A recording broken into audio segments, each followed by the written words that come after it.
പ്രിയപ്പെട്ട സുഹൃത്തുക്കളെ, ഈ വരാൻ പോകുന്ന നിലമ്പൂർ തെരഞ്ഞെടുപ്പിൽ മതേതരത്വത്തിനു വേണ്ടിയും മതനിരപേക്ഷതയ്ക്ക് വേണ്ടിയും അവസാന ശ്വാസം വരെ നിലകൊള്ളുന്ന CPM-ന്റെ നേതൃത്വത്തിലുള്ള ഇടതുമുന്നണിക്ക് PDP എന്ന് പറയുന്ന പാർട്ടി പിന്തുണ പ്രഖ്യാപിച്ചിരിക്കുന്നു. PDP എന്ന് പറഞ്ഞാൽ പീപ്പിൾസ് ഡെമോക്രാറ്റിക് പാർട്ടി എന്ന് പറഞ്ഞ പാർട്ടിയാണ്. അത് അബ്ദുൽ നസർ മദനിയുടെ നേതൃത്വത്തിലുള്ള ഒരു പാർട്ടിയാണ്. ആ പാർട്ടി CPM-ന് നിലമ്പൂരിൽ പിന്തുണ പ്രഖ്യാപിച്ചു. പണ്ടൊക്കെ ആയിരുന്നുവെങ്കിൽ ഇതുപോലുള്ള പാർട്ടികൾ പിന്തുണ പ്രഖ്യാപിക്കുമ്പോൾ അവരുടെ വോട്ടുകളൊന്നും ഞങ്ങൾക്ക് വേണ്ട എന്ന് പറയാനുള്ള ആർജവം CPM കാണിക്കുമായിരുന്നു. പക്ഷേ പണ്ടത്തെ CPM അല്ലല്ലോ ഇപ്പോഴത്തെ CPM. പണ്ട് VS-ൻ്റെ ഒക്കെ നേതൃത്വത്തിലുള്ള CPM ആയിരുന്നു ഉണ്ടായിരുന്നുവെങ്കിൽ ഇന്ന് പിണറായി വിജയൻ്റെയും MV ഗോവിന്ദൻ്റെയും നേതൃത്വത്തിലുള്ള CPM ആയതുകൊണ്ട് അതൊന്നും നമ്മൾ പ്രതീക്ഷിക്കുന്നതിൽ അർത്ഥമില്ല. പക്ഷേ PDP എന്ന് പറയുന്ന പാർട്ടി പീഡിതരുടെ പാർട്ടിയാണെന്നും മദനിയെപ്പോലെ ഇത്രയേറെ പീഡിപ്പിക്കപ്പെട്ട മറ്റൊരാൾ ഉണ്ടോ എന്നും CPM-ന്റെ സംസ്ഥാന സെക്രട്ടറി ചോദിക്കുന്നു. അത് കേൾക്കുമ്പോഴാണ് നമുക്ക് സാധാരണ കമ്മ്യൂണിസ്റ്റുകാരന് ഓക്കാനം വരുന്നത്, അല്ലെങ്കിൽ ഛർദ്ദിക്കാൻ വരുന്നത്. സുഹൃത്തുക്കളെ, മദനി എന്ന് പറയുന്ന ആ മനുഷ്യൻ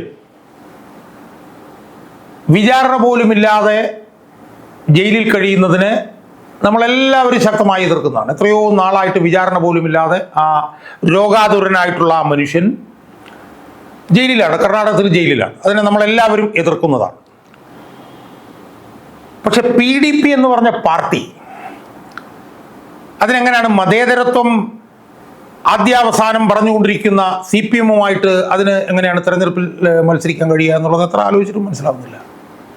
ആ പാർട്ടിയുടെ ഇപ്പം മദനി പീഡിപ്പിക്കപ്പെട്ട ആളായിരിക്കാം, പക്ഷെ മദനി പീഡിതനാണോ അല്ലയോ എന്ന് നോക്കിയല്ലല്ലോ ആ പാർട്ടിയുമായിട്ട് ബന്ധം സ്ഥാപിക്കുന്നത്. മദനി പീഡിതനാണെന്ന് പറയുമ്പോഴും PDP-യുടെ രാഷ്ട്രീയം എന്താണ്, പ്രത്യയശാസ്ത്രം എന്താണ് എന്നുള്ളത് നോക്കിയല്ലേ അവരുമായിട്ട് ബന്ധം സ്ഥാപിക്കുക. അല്ലാതെ മദനി പീഡിതനാണെന്നുള്ളത് മാത്രം നോക്കിയല്ലല്ലോ. അങ്ങനെ നോക്കുമ്പോൾ തികച്ചും വർഗീയമായിട്ടുള്ള നിലപാടുകൾ, പ്രത്യയശാസ്ത്രം മുന്നോട്ട് കൊണ്ടുപോകുന്നൊരു പാർട്ടിയല്ലേ PDP. ആ PDP-യുമായിട്ട് CPM-ന് എങ്ങനെയാണ് സുഹൃത്തുക്കളെ യോജിക്കാൻ കഴിയുക? ഇനി നമ്മളൊരു കാര്യം ഒന്ന് ആലോചിച്ച് നോക്കുക. മദനി ഇതുപോലെ പീഡിപ്പിക്കപ്പെട്ട മറ്റൊരാളുണ്ടോ എന്ന് MV ഗോവിന്ദൻ ചോദിക്കുന്നു. അതിനുള്ള മറുപടി എന്താ?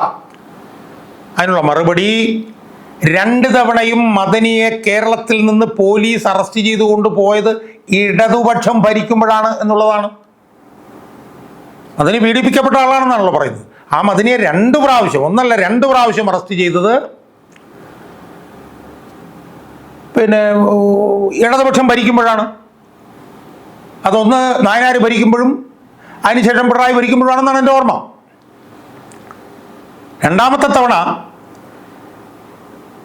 PDP-യുമായി ഇടതുപക്ഷം, രണ്ടാമത്തെ തവണ മദനിയെ അറസ്റ്റ് ചെയ്തത് PDP-യുമായി ഇടതുപക്ഷം ഒരുമിച്ച് മത്സരിച്ചതിന് ശേഷമാണ്. അതും കൂടെ നമ്മൾ കാണണം.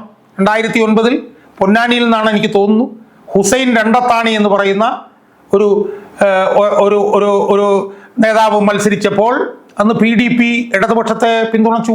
2009 ലോക്സഭാ തെരഞ്ഞെടുപ്പിൽ അന്ന് മദനിയും പിണറായി വിജയനും കൂടെ ഒരു സ്റ്റേജിൽ വന്നു. വലിയ വിവാദമായിരുന്നു. അതിനുശേഷം 2009 ഇടതുപക്ഷം തോറ്റപ്പോൾ അച്യുതാനന്ദൻ പൊട്ടിച്ചിരിച്ചു.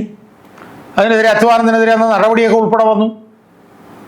അവസാനം പോളിറ്റ് ബ്യൂറോ CPM PDP-യുമായി ചേർന്ന് മത്സരിച്ചത് തെറ്റാണെന്ന് CPM-ന്റെ പോളിറ്റ് ബ്യൂറോ വിലയിരുത്തി. അങ്ങനെ അന്ന് മത്സരിച്ചതിന് ശേഷവും കോടിയേരി ആഭ്യന്തരമന്ത്രി ആയിരുന്നപ്പോഴാണ് മദനിയെ 2ാമത്തെ പ്രാവശ്യം അറസ്റ്റ് ചെയ്യുന്നത്.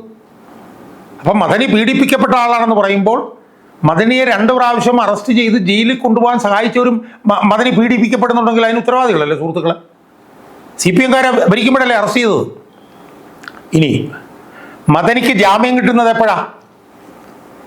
മദനിക്ക് ജാമ്യം കിട്ടുന്നത് കർണാടകത്തിൽ സിദ്ധാരാമയ്യയുടെ നേതൃത്വത്തിൽ കോൺഗ്രസ് ഗവൺമെൻറ് അധികാരത്തിൽ വന്നതിനെ തുടർന്നല്ലേ മദനിക്ക് ജാമ്യം കിട്ടുന്നത്. എൻ്റെ ഓർമ്മ ശരിയാണെങ്കിൽ DK ശിവകുമാർ ആഭ്യന്തരമന്ത്രിയായതിനു ശേഷമല്ലേ മദനിക്ക് ജാമ്യം കിട്ടുന്നത്. അപ്പം ഇതൊക്കെയാണ് വസ്തുത എന്നിരിക്കെ PDP എന്ന് പറഞ്ഞിട്ടുള്ള ഈ വർഗീയ പാർട്ടിയുമായി CPM കൂട്ടുചേരുമ്പോൾ CPM-ന്റെ നിലപാട് എന്താണെന്ന് നമ്മൾ മനസ്സിലാക്കിയാൽ മാത്രം മതി. എന്നിട്ട് CPM അപ്പുറത്തേക്ക് തിരിഞ്ഞു നിന്നിട്ട് പറയുകയാണ് ജമാഅത്തെ ഇസ്ലാമിയുമായി UDF അന്തം സ്ഥാപിക്കുന്നത്. അവർക്ക് ഈ രണ്ട് കാലിൽ മന്തുള്ളവൻ ഒരു കാലിൽ മന്തുള്ളവനെ കളിയാക്കുന്ന പോലല്ലേ സുഹൃത്തുക്കളെ അത്. UDF-നേക്കാൾ വലിയ മതേതരത്വത്തിൻ്റെ കാവലാളന്മാർ തങ്ങളാണെന്നല്ലേ LDF പറയുന്നത്. ആ LDF PDP-യുമായി ചേരുന്നു. മറുവശത്ത് ഹിന്ദു മഹാസഭ LDF-നെ പിന്തുണയ്ക്കുന്നു. ഗാന്ധിജിയുടെ മരണവുമായി ബന്ധപ്പെട്ട് വഹിച്ച ഹിന്ദു മഹാസഭ ഇടതുപക്ഷത്തിനെ പിന്തുണയ്ക്കുന്നു. അപ്പോൾ ഇതൊന്നും വേണ്ട എന്ന് പറയാൻ ഇടതുപക്ഷത്തിന് കഴിയുന്നില്ല. അപ്പോൾ എവിടം വരെ എത്തിയ ഇടതുപക്ഷം എന്നുള്ളതിൻ്റെ ഏറ്റവും വലിയ തെളിവാണിത്. PDP-യുടെയും ഹിന്ദു മഹാസഭയുടെയും ഒക്കെ പിന്തുണ വാങ്ങിവെക്കുന്ന CPM-ന് നിലമ്പൂരിലെ സാധാരണ പാർട്ടി അണികൾ CPM-ന്റെ മസ്തകത്തിന് അടി കൊടുക്കും എന്നുള്ളത് ജൂൺ 19 കഴിയുമ്പോൾ ബോധ്യമാകും എന്ന് മാത്രമേ ഈ അവസരത്തിൽ ഞാനിവിടെ സൂചിപ്പിക്കുന്നു.